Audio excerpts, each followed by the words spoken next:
Yeah? I think it's, oh. Thanks for your patience for all that technology. All right, now we're ready? Okay. All right. Thanks. So today I was asked to give you a little talk about the habitats in this general region so that you're better familiar with the variety of habitats. And part of the my talk, I'll focus on some of the reasons why there's a variety of habitats and just the general, general landscape of this area. And then I'll go into just some of the more common habitats and tell you a little bit more about the ecology of them. And then if we have time at the end, I have a cool video that I can show you about the flood last year and what Putah Creek looked like in February, which is just, for me, mind-blowing. It's not Putah Creek, it's the Rio de los Putos. It's the real inner river. Okay, so where'd my thingy go? Oh, left here. All right, so now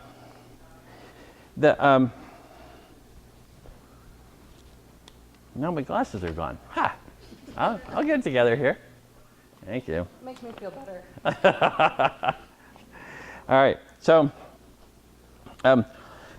one of the, sorry for this, it doesn't show up as well here, but this is a sort of aerial view of, does this have a pointer? It does in the center. It does. Look at that. This is somewhat of a satellite view at an angle of where we're at Putah Creek here. This is where Davis is. This is Putah Creek that comes out of Lake Berryessa up in here. Winters is right around in here. And this is the Coast Range out in here and the Pacific Ocean. And I wanted, the habitat is really driven a lot by the topography, by the geology, and what else do I have here? The hydrology. So let me give you a little bit of the hydrology first of all. Up in the watershed here, this whole area is the Blue Ridge. This is the edge of the Sacramento Valley and the Coast Range. And in order to get up to Lake Berryessa, you go up through Putah Creek Canyon here. This is the creeks up in the watershed. They go all the way up to Cobb Mountain. It's a fairly substantial watershed. And all the water up in here is like it comes into a funnel. And the point of the funnel is basically where we are here at Lake Solano. It all drains down into this area. But then it also does something rather interesting, is that after it comes out of the canyon, the water historically has distributed out in a huge alluvial fan. Nowadays, the landscape has been changed that there's a lot of canals here.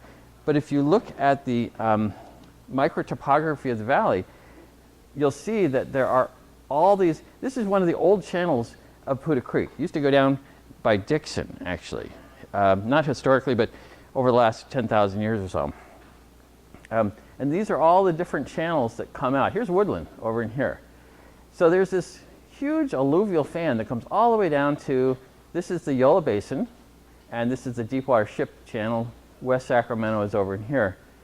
So it's this huge alluvial fan. And it's been distributing a lot of very productive soil over thousands of years, and that's why there's so much agriculture here. There is another fan up here that comes out of Cache Creek, and the area in between Woodland and Davis actually is in between the fans, and it's really old soil. It's not very not as productive as the areas up on the Putah Creek fan and the alluvial fan, the Cache Creek fan. So then that's the hydrology picture. The other part of this is that the Coast Range here is an uplifted area of, it's actually from the collision of two different plates, the North American plate and the Pacific plate, with the Pacific plate being, well, subducted underneath North American one. This is a lot of uplift. Get the right. Oh, sorry.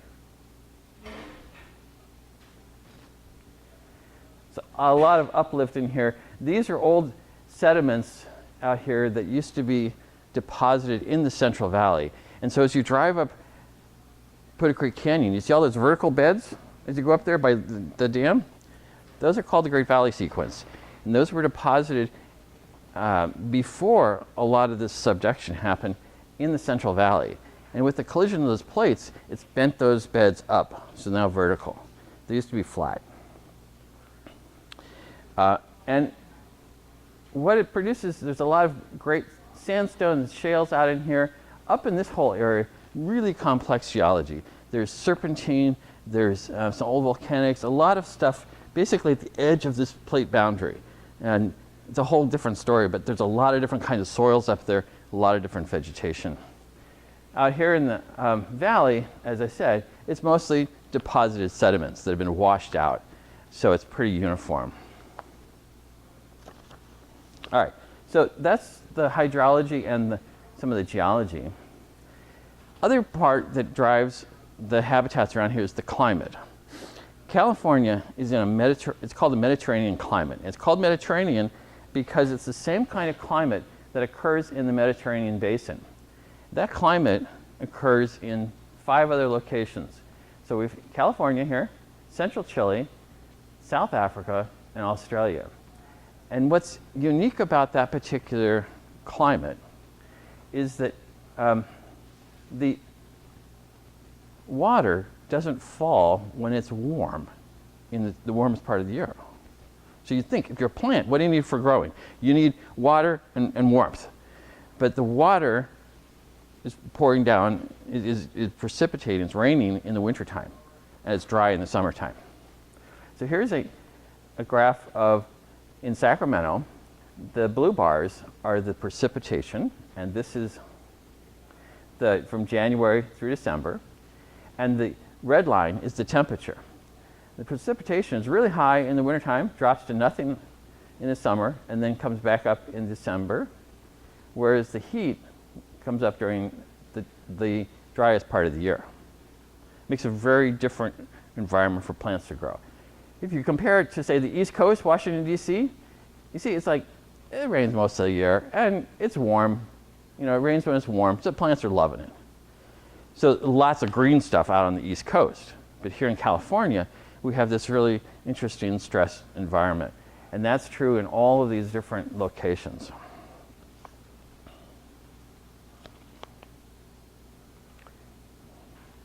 That's why they're all growing wine. Pardon? And that's why they're all growing wine.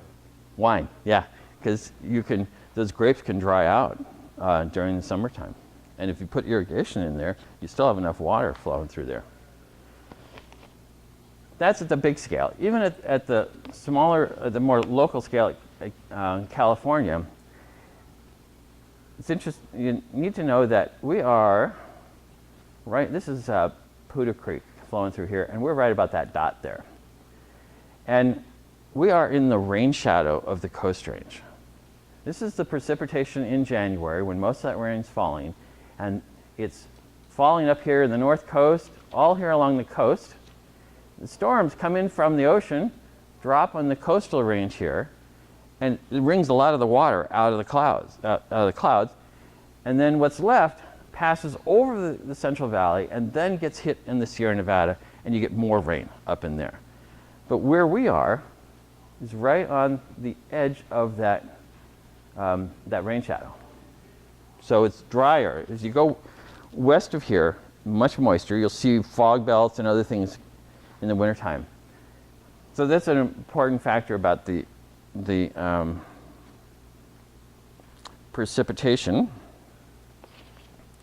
And then even at the more local level, with this really high temperatures during the summertime with no rain, you get a very pronounced difference in canyons in terms of the south-facing slope versus the north-facing slope. And you'll see that as you go up the canyon here. This is a picture up in Putah Creek Canyon. And this is a south-facing slope, mostly grassland, a few scattered trees. This is the north-facing slope. It's not hit up with all that direct sun in the summertime. So different habitats will occur there.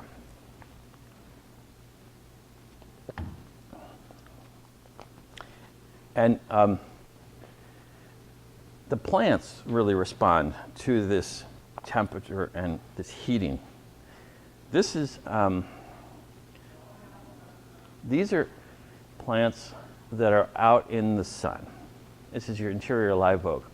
Has a lot of thick, leathery leaves, wax surface, protecting from being all that intense sun, so that it holds on to the moisture. This is the chamise. It forms in the chaparrals. Small, tiny little leaves, still thickly coated. So it's trying to hold on to that water during the summertime, doesn't dry out. Whereas on the protected north-facing slopes, they can get all kinds of crazy stuff. I mean, they don't have to worry about it. This is big leaf maple. Thin, flimsy leaves. This is spice bush, has a little bit of coating on it. But they don't have to worry so much about plants. It's a water stress. All right, what else we got? Pardon?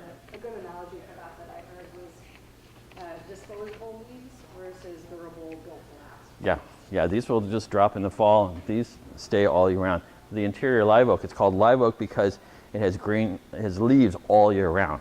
It's not deciduous, it doesn't drop anything. Okay, so now I'm going to cover sort of like about 5 different habitats. And these are really juxtaposed in a lot of different places. This is a great picture from up near the mouth of the canyon, looking up towards the Monticello Dam is up in here, and this is the highway down Putah Creek Canyon. And in this, you'll see right around here along the creek is the riparian, and I'll talk about riparian habitat. Up here in the foreground is some of the grassland. Over here is sort of an oak woodland area. Up here on the top of this ridge is some chaparral. And then on this side, like I showed you earlier, is that mixed evergreen forest on the north-facing slopes. And I'll give you a little bit about each of those habitats. So the riparian just simply means stream side. It's an old Latin word. It's been converted into English. And this is the most species-rich habitat in the West. There's hundreds of species that live here. Everything flocks to this spot. It's actually, I should correct that, it's probably the most animal species-rich habitat in the West. Whereas the diversity of plants is not really that great. The plant diversity is out on those crazy places like serpentine and other soils. But from animal point of view, this is one of the most diverse areas. And this is some more pictures of the riparian paddling through. So in some places pretty jungle-like. Now, within the riparian area, if you do a cross-section from the highest down, from the creek, and you go away from the creek, going up higher and higher, you actually get into different kinds of vegetation communities. It all depends on the distance from the creek and the distance from the water table. This is the water table down in here. This would be the creek over here. And there are some plants that just need to have their roots in the water table, and others are okay without that. So starting up here on the higher lands is valley oak forest. And they don't have to have their roots all the way down, and they're pretty tolerant of getting dried out. And as you move closer to the creek, you get into mixed riparian forest with willows, walnuts, cottonwood. The cottonwood become more dominant as you get closer to the creek. And then down here on the floodplains, where you get this riparian scrub. This is where that water regularly scours through and knocks things out. So the willows and the cottonwood really need to have their roots in the water. They won't really grow up here where it's too high. Let's see. What do I have next? Oh yeah. And so these places down low really get flooded out. And I'll show you some pictures after the talk here. But these plants tolerate a lot of flooding. And flooding could be, for some plants, it's not a good idea for plants to be flooded. Maybe growing plants in your garden, for example, you drown them too much, they won't grow very well. So plants have different kinds of tolerances to how often the soil is wet and how long it stays wet. But these down here right along the creek can just tolerate this kind of flooding and do quite well with it.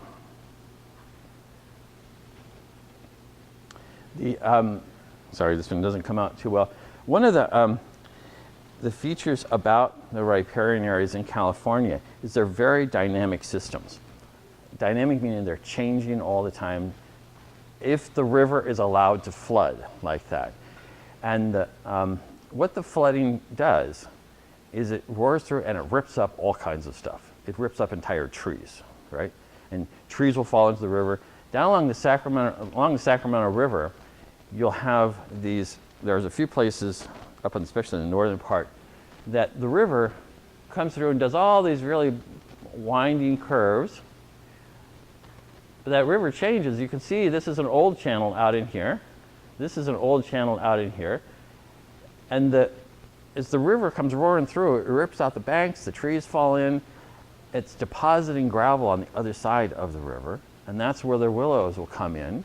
And then cottonwoods eventually move in. And as that river continues to migrate one direction, you go from the land builds up, you start getting from willows to cottonwoods, then you get into valley oak areas. And then the river will come through and it's like, oh, I'm just going to turn a different direction. And so it rips right through the huge mature forest you've got and does the cycle again.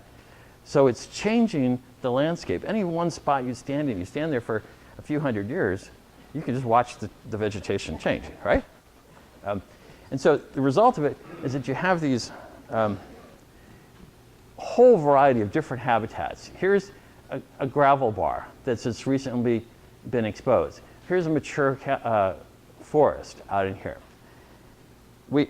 This is on the Sacramento where it's very well developed. You'll see it on Putah Creek in a few places. This is just above Winters. Here's the Putah Creek Road, and Winters is right up in here. And you can see some of those old channels in here with the mature forest. So it happens along here. Unfortunately, most of the riparian is in places where people like to farm. And we've lost a lot of our riparian forest. How much did we, I think I wrote down here. Yeah, we've lost about 98%. 98 in California, yeah. And if you read in some of the old historical accounts, in like 1862, Brewer was coming up from San Francisco. He was going by steamboat, I think it was, up towards Sacramento. And he described having to navigate the terraqueous labyrinth of the Delta. I love it. Land and water. You couldn't tell where one started, one ended. Through these huge gallery forests, getting lost in these channels, trying to find their way up to Sacramento. Now pardon? Who was it? I think that was William Brewer. Yeah. So he did this great book about up and down California in 1862. Yeah. So. The guy used to run a steam packet that went through the interior. Go all of the Santa Clara River. Oh, yeah, I bet. Really? Streams, and then he only came out to go around about summer. Jeez. So, a lot of it, this habitat, like I said, it's the most animal-rich habitat in the state, but it has suffered probably some of the greatest losses. Actually, native grassland is even more. I'll tell you more about that in a little bit. But basically, this is the first place that people settled. They didn't have much roads. They moved by river. The land, they needed water. They needed to live next to the river, right? The soils there had all this really great alluvium and it's great for growing crops. So that's where people started to live there. Over time, they realized, oh, this is a place that's subject to flood, so we got to do flood control. So they started doing a lot of flood control and changing things. Okay. So the Yola bypass, for example, that comes down the Central Valley is a huge flood control structure to keep Sacramento from being flooded. So they've converted a lot of riparian areas for, with levees and farmland. They've also dammed up a lot of the rivers. So Monticello Dam is a great example of that. And by changing that flow, you no longer have those huge scouring events. You don't have that dynamic process of the river because it's pretty much uniform release. You don't have the major floods. You have water during the year instead of in the summer. You often didn't have water in places.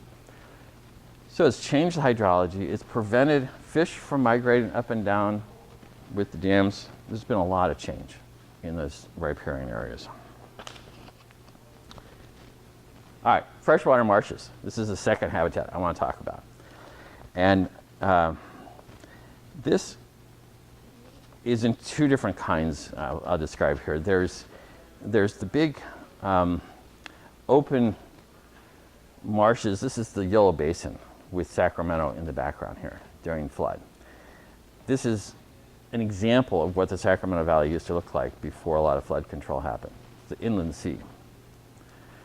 And there's other type of freshwater marshes. This is right along Lake Solano here with cattails. This is a slow moving part of the river. So you can have the marshes in the river or out in these large basins and lakes. This is a great spot for waterfowl. They just love being out in here. This is some kids out here right over there by the picnic area enjoying the marsh. Pardon? Yeah. Was there a docent in there? Yeah, here's some docents. There you go. Okay. Great spot for the greenback heron, wood duck, lots of waterfowl. Love these wetlands. And so they're full of, they're often shallow areas so that the vegetation can be rooted in the water and then rise above the surface with cattails. Lake Solano has an interesting story in that when it was initially dammed, it was relatively deep lake.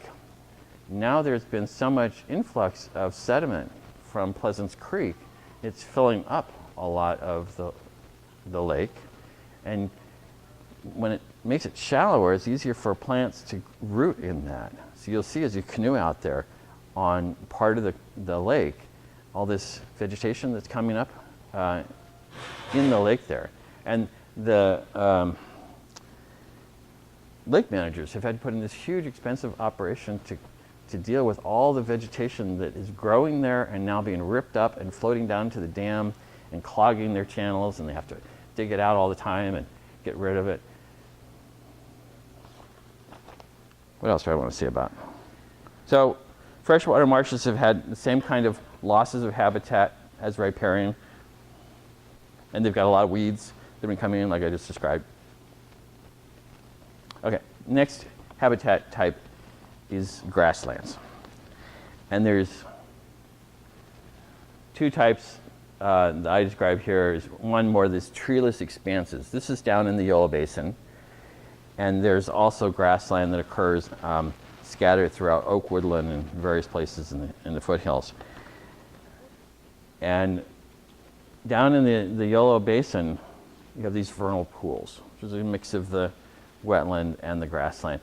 Vernal meaning springtime. They're only there when the rains fall. They don't drain anywhere. The water just sort of settles there and sits there. The soils are pure. They're what? The soils are pure. Well, they're. Well, at least that's how it was explained to me when I went to the major section. They're. That they were just, there was nothing. I mean, untouched soils that, you know. They've developed over a long period of time so that they're impermeable to water. So you have these clay pans, you have hard pans that develop in these basins, so the water just pools there and it doesn't percolate down. It has some beautiful wildflower displays, but this is actually a pretty stressful place for plants to grow. Reason is that during the wintertime when the rain's coming, you have to sit underneath water.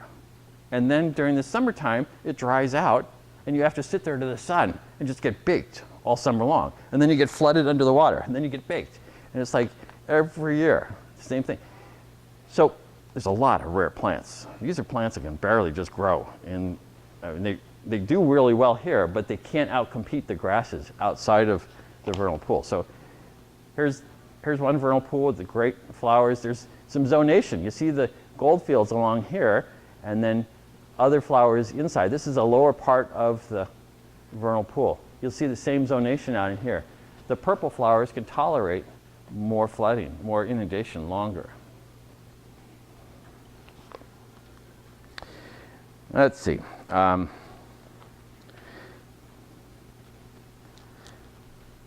This is some more vernal pools out there. You should go out to Jepson Prairie during the springtime. Springtime meaning like March, April, or down Yolo Wildlife Area will lead tours down the Glide Ranch.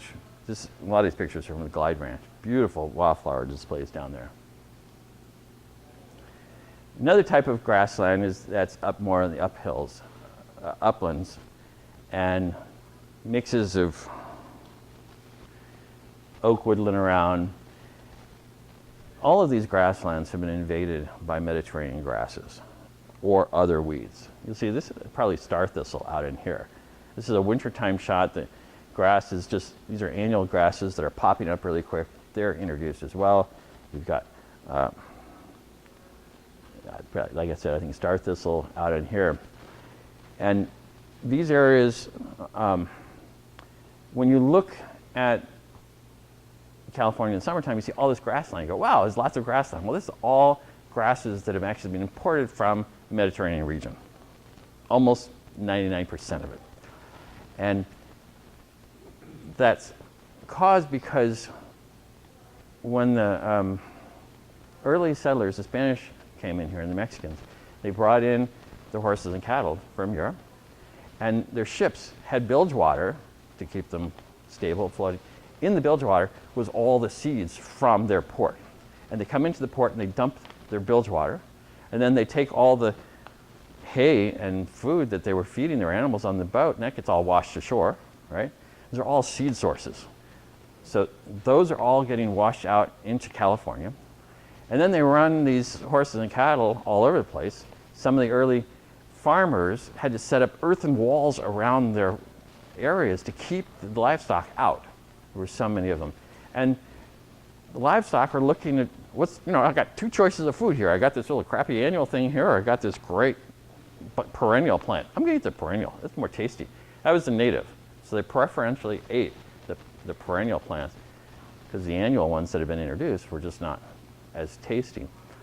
So, with that kind of pressure on the natives, the annuals can really start doing really well.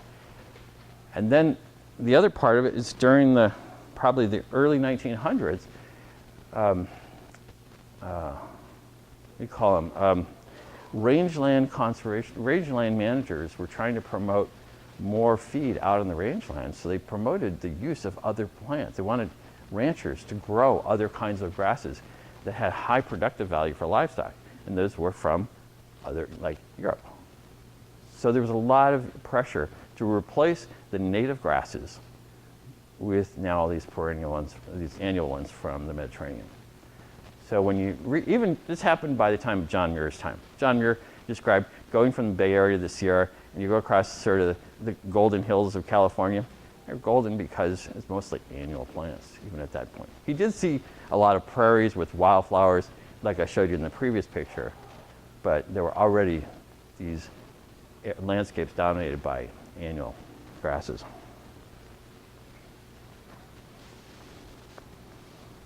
Oh, sorry. I think I covered a lot of that. Okay.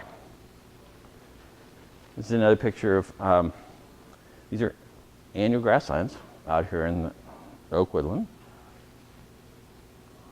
And some of them get really spectacular. This is up Bray Canyon by just up the canyon, up Putah Creek Canyon, that after a fire, the following year, the poppies really came out, the wildflowers came out. It's pretty spectacular to see. So it's not all, invasives.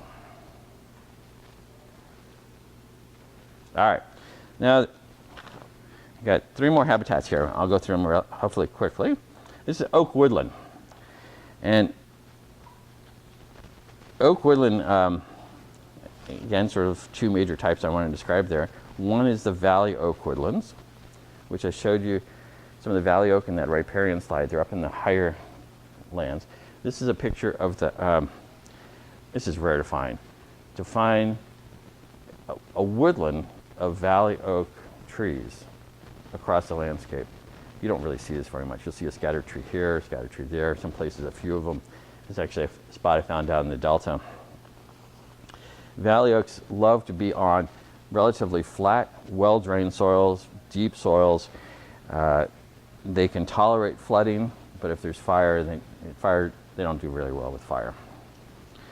And they do have recruitment problems in terms of getting new oak seedlings to grow because they have to compete with all the grasses that are underneath here, and some places grazing pressure eating all the little oak seedlings. So we don't really have a lot of extensive oak woodlands, valley oak woodlands. The one that's more common is the blue oak woodland, and this is more of the uplands. It forms a ring around the valley at around from 100 feet up to maybe 1,000 feet or so. Dominated primarily by blue oak. There's mixtures of foothill pine in there. These grow on shallower, rockier soils than the valley oaks, steeper slopes. They are more tolerant of being dried out during the summertime, and they're more tolerant of fires, but grass fires primarily. The big sort of crown story fires will take them out, as you've seen up here and just walking around Putah Creek Canyon with the recent fires. I'll get into fires in a little bit here.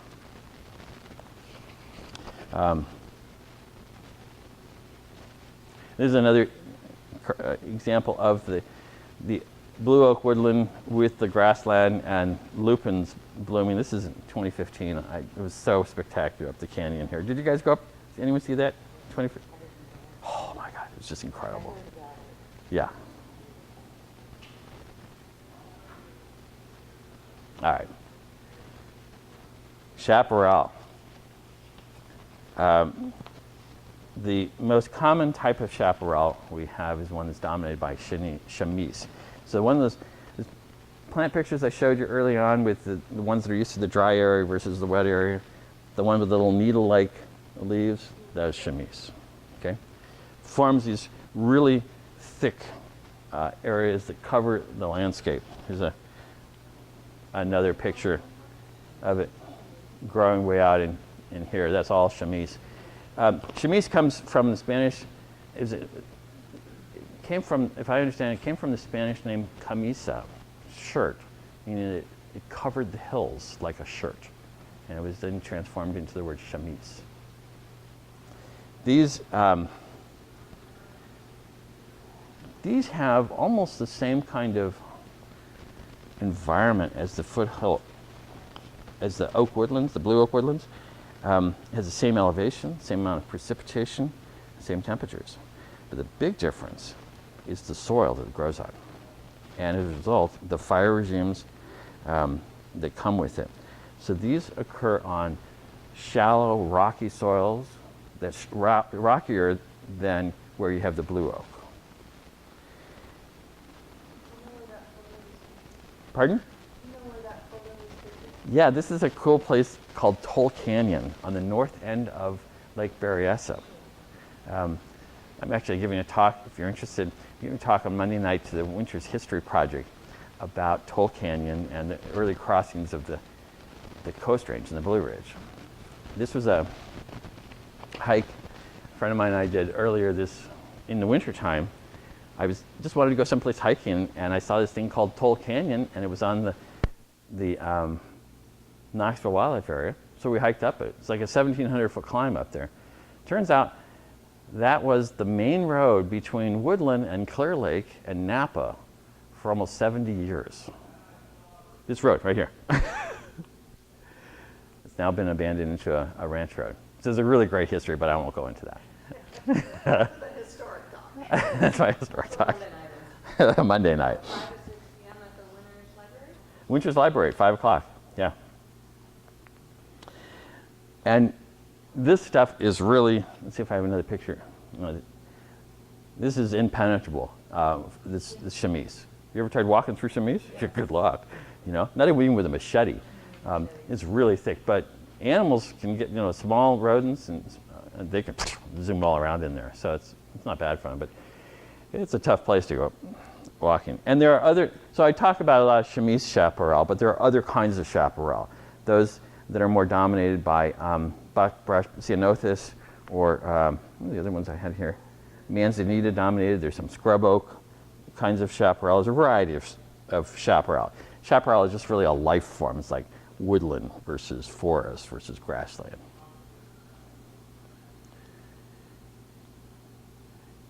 And then I'm going to talk about one more habitat, and then I'm going to talk about fire. This is mixed evergreen forest, just right across Putah Creek. And this is those north-facing slopes that I pointed out. And these are distinct from the blue oak woodlands because they have a closed canopy. It's pretty much, you're in the forest, you don't see this guy except for patches, as compared to the blue oak woodland where it's just a scattered trees here and there, and there's a lot of sunlight that comes down to the ground.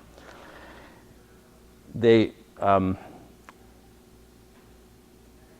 really need moisture, cooler sites.